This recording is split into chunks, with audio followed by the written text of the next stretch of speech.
Okay, hi, so in this video we're going to speak about the alkali metals.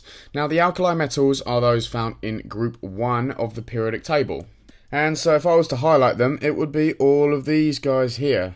Now notice that I haven't included the top member of group 1 because that is hydrogen. And we know that hydrogen is not a metal, hydrogen is a gas. So hydrogen does not appear in the alkali metals. Okay, so what do all the members of group 1, including hydrogen, have in common? Well, the fact they're in group 1 means that they all have one electron in their outer shells. And so I'm not going to draw all the electrons because, of course, it differs for each element. But if this is the outer shell, we're going to find one electron in that outer shell like so. Now, bear in mind that all the metals, so everything below hydrogen, they all have 8 electrons, or I should say 8 electrons for the metals that you learn. But as we go down to rubidium, cesium, francium, they have even more. But they all have at least 8 electrons to fill up an outer shell. Now, each metal, well, let's just say the metal is given the letter X. That X represents all of these metals, okay? Now, those metals, they could either, in order to obtain a full outer shell, they could either accept 7 electrons from somewhere else, or they could just give away 1. And obviously, energetically, it's a lot more favourable for this electron to just leave. So this electron will go away somewhere else when these metals react. Now, the fact that it's very easy for that electron to leave means that the group 1 metals are very reactive. So they are very reactive. And this is due to the fact that a single electron is very easy to remove. Now what we can also say is that when we are talking about the alkali metals, so I'm just going to box them off here, these are the alkali metals, the reactivity will increase as we go down the group. Okay, so the most reactive alkali metals are the ones down the bottom. So francium, although that's not really found as a metal, cesium is found more commonly as a metal. So cesium is an extremely reactive metal. Okay, lithium is still reactive, but in comparison to cesium, rubidium, potassium, it's not as reactive. Now the reason for that is the ease at which you can remove the electron. Now this electron, okay, so the one here, this needs to be removed. Now if that can be removed easier, that means that the reaction will happen more, you'll need less energy to cause the reaction to happen. So the ease at which that electron is removed tells you how reactive something is. And so it's easiest to remove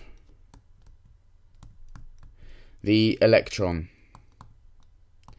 The electron.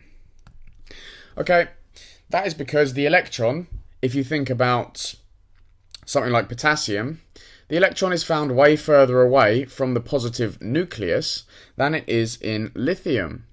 So let me just show that in this diagram. I'll get rid of the X for now. Let's say that this here is your positively charged nucleus. We know that nucleus has a positive charge and electrons have a negative charge. Now, if this was lithium, let's say this is lithium, okay?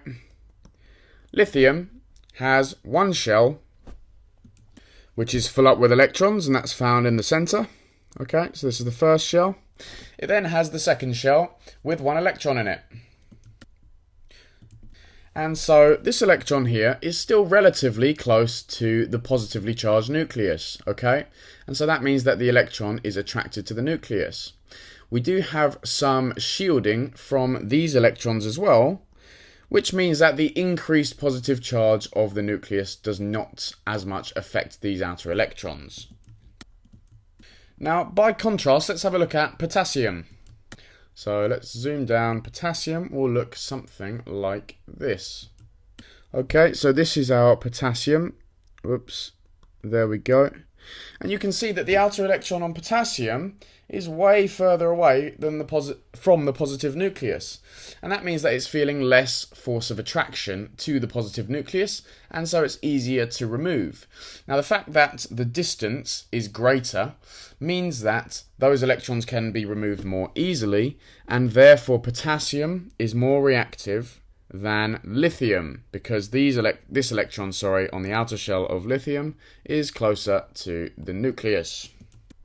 Okay, you may counter that argument and say that, well, potassium has a way more positively charged nucleus, and you'd be absolutely right. However, there is a force which is counteracting this, which is known as electron shielding. Now, I'm not going to go into detail about that in this video. I may do in a later video, but for now, you just need to know that this is a phenomenon that does exist. Okay, now other general properties of the alkali metals. Now, they are generally low density metals. Okay, low density. So much so that sodium actually floats on water, as do lithium and potassium. They are also very soft. So soft, actually, that with a regular knife, you can cut through them. So that's pretty strange for a metal, because we normally associate metals with being very hard. But the group 1 metals are very soft. And they are also very shiny, and they have a silver colour. Okay, silver colour. Now, finally, they all react. Here we go. They react with non-metals to form ionic compounds. Okay, ionic compounds. Now, this is because they can just lose the one electron and form positive ions. So they form positive with a +1 charge ions. Okay. Finally, they have low boiling points. Low melting and boiling points, in fact. Low melting and boiling points.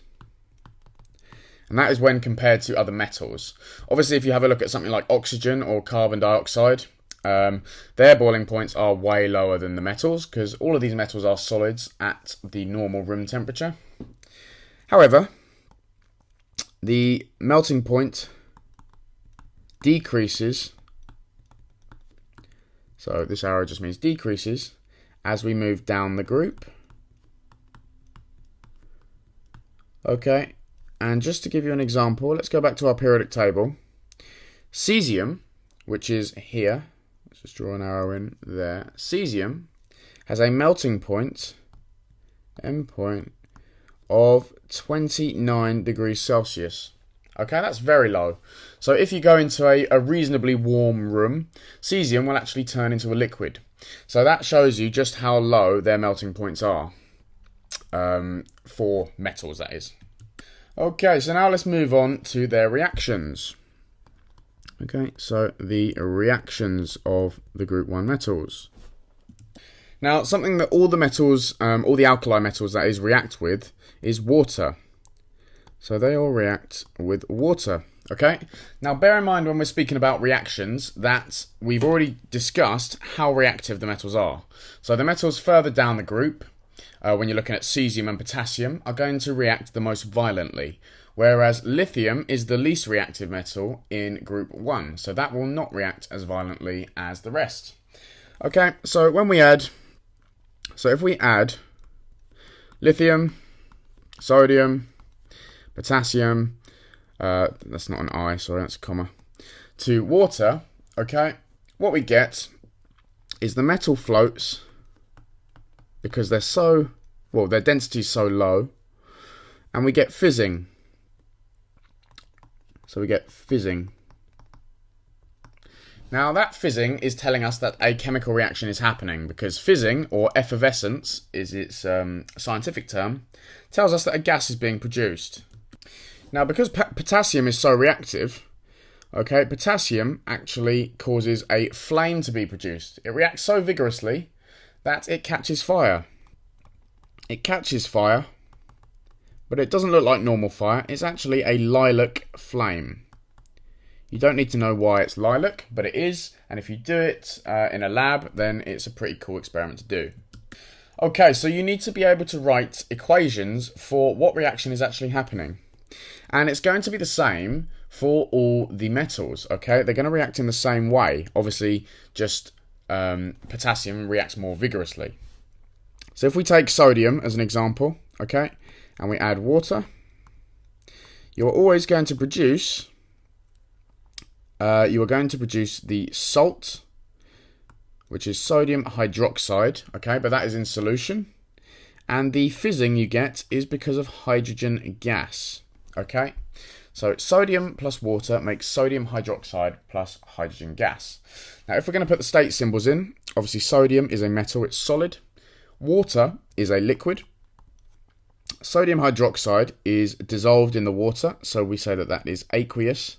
And hydrogen is a gas. Those are the bubbles that are being given off. Okay, so we've got all the state symbols all in one equation. Now, if I were to say, can you write the equation for potassium reacting with water? Try and pause the video now and give it a go. Okay, so I hope you had a go. Now, potassium reacts in exactly the same way as I said with water. So it's potassium plus water is going to form not sodium hydroxide this time, but potassium hydroxide, which is also in solution, plus your hydrogen gas. Okay, and that is it.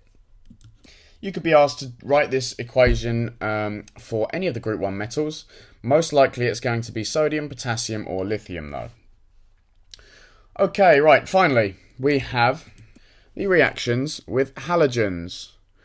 Okay, so halogens. Now the halogens are the group 7s.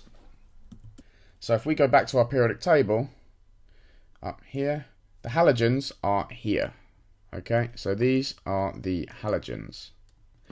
Okay, we're going to do a separate video on their properties, but you do need to know that they react with the group 1 metals. And the common example that you are going to use is chlorine. Okay, so let's say that we have sodium and we add to that chlorine. Okay, now you will have heard of sodium chloride because that is just table salt. We are going to produce sodium chloride. Okay, now sodium is a solid and chlorine is a gas. So we have chlorine gas and sodium solid. Sodium chloride, or table salt, is a solid as long as we're not doing this in solution in water. So we're going to produce a solid. Finally, we will see that this is not balanced because we have 2 chlorines on here, but only 1 chlorine in sodium chloride. We therefore need 2 sodium chlorides to balance that, and therefore to balance the sodiums, now we have 2 sodiums, we need a 2 in front of the sodium, and this is now balanced. Okay, now the group 1 metals will react in the same way. So potassium will form potassium chloride, okay? And they will also react with the other members of group 7. So that includes fluorine, bromine, and iodine. Okay, we're often not asked questions on fluorine, but the rest of them will normally show up. Okay, and that is it. So I hope that was helpful. I hope that's cleared up the properties of the alkali metals and the reactions that you need to know.